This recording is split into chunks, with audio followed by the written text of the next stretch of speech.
First episode begins with Cameron ordering his man to beat a police officer while Iris and Joy watch. Joy calls Iris Miss Brooke and begs her to make Cameron stop. Iris tells her that's not her name and to keep quiet.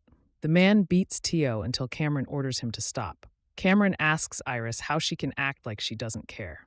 She says she doesn't. Cameron then takes Joy at gunpoint.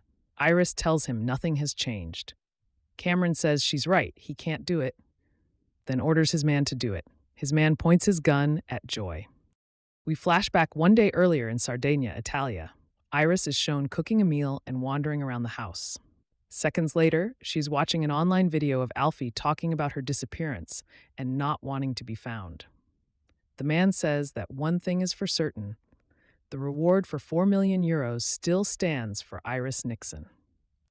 A female officer is driving along when she sees Joy standing next to a ledge. The officer stops and asks her to step back. Joy says that all she is doing is looking at the sea. The officer sees a bottle of pills in her hand and asks for them. Joy tries to run, but is apprehended. Joy is then taken home, where Iris answers the door and introduces herself as Harriet Brooke, Joy's tutor. Iris tells the officer that Joy's parents will contact her as soon as they return home, and she needs to tend to Joy. Once they are alone, Iris asks Joy if she was trying to get their attention. Joy tells her that she was just looking at the sea. Iris tells her that she can't erase herself from existence. Joy says that's not true.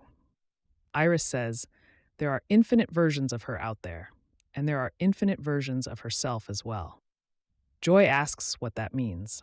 Iris says that if she were to slice open her neck, she would still be infinite, because infinity minus 1 is still infinity. Iris tells her that math says she has to exist, so she should enjoy her existence. Bernardo pays a man at a parcel store to learn that a package came in a month ago for someone named Myrna Loy. Bernardo takes a photo of the lady who picked up the package, and it turns out to be Iris. Iris drives her scooter to an old building, changes clothes, and removes her contacts. She then goes to see Tio. In Roma, Claude Baptiste and Tommaso Kraus receive the photo from Bernardo. Seconds later, they show the picture to their police captain. He asks when this was taken. Tommaso tells him 6 weeks ago at the port of Cagliari. The captain asks if he has an address. Tommaso says not yet, but there are several possibilities, and Bernardo is on it.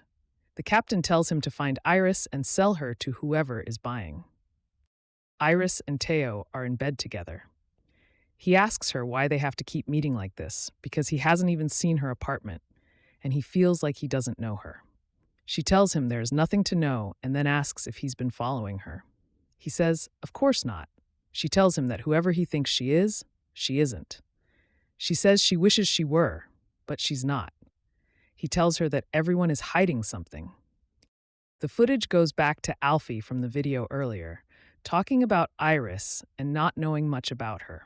He says she was addicted to puzzles until one day she followed a mysterious online treasure hunt to Florence and disappeared. 2 years ago, Iris is shown following the puzzle. This is where she meets Cameron.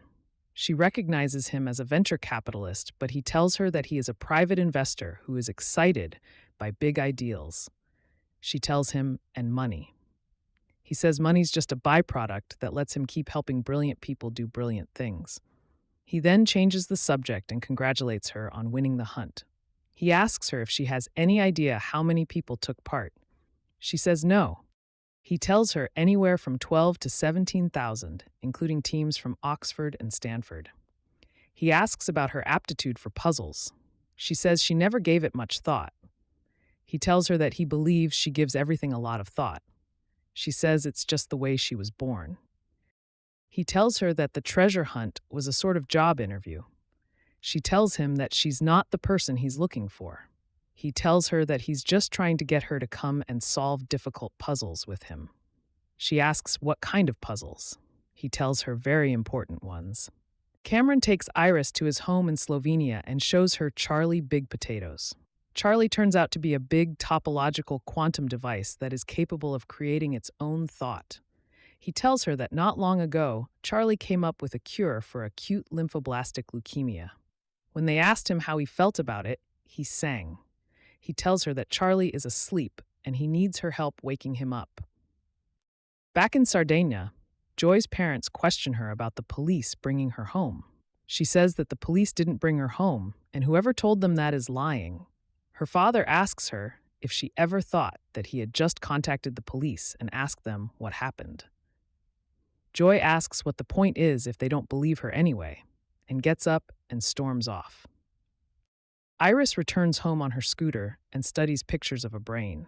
After getting frustrated, she logs online and checks out Alfie's crowdfunding page to find her.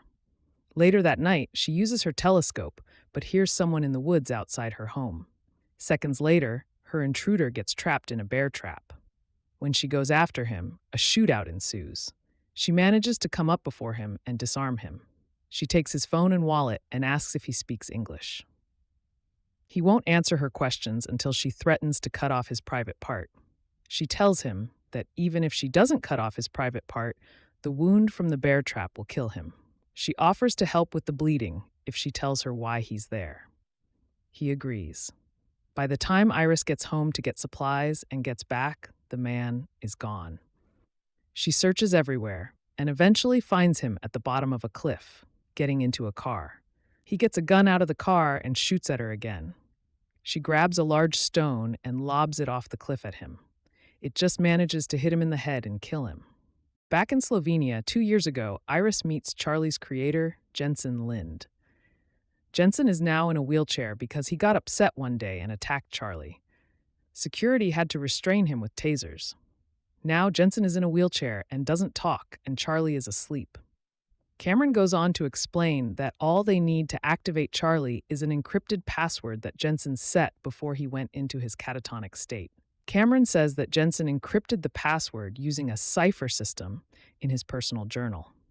Cameron wants Iris to use the journal to decipher the password and reactivate Charlie. Iris asks Cameron why he wouldn't just advertise the job like a normal human being. He tells her that nobody can know about this because he burned through his money and had to find a silent investor. If Iris doesn't wake Charlie, that silent investor is likely to kill Cameron. In the present, Iris puts the dead man in his car, sets the car on fire, and pushes it off a cliff. By the time Iris makes it home the next day, Claude and Tommaso are searching her house. Tommaso calls Meschi and tells her they found Iris's address and want money in escrow and will turn her over when she returns home.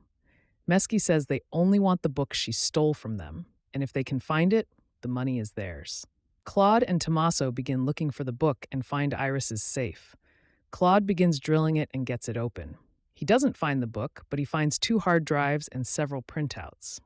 Seconds later, Tommaso sees Iris watching them. A chase ensues into the woods, and that's where the episode ends.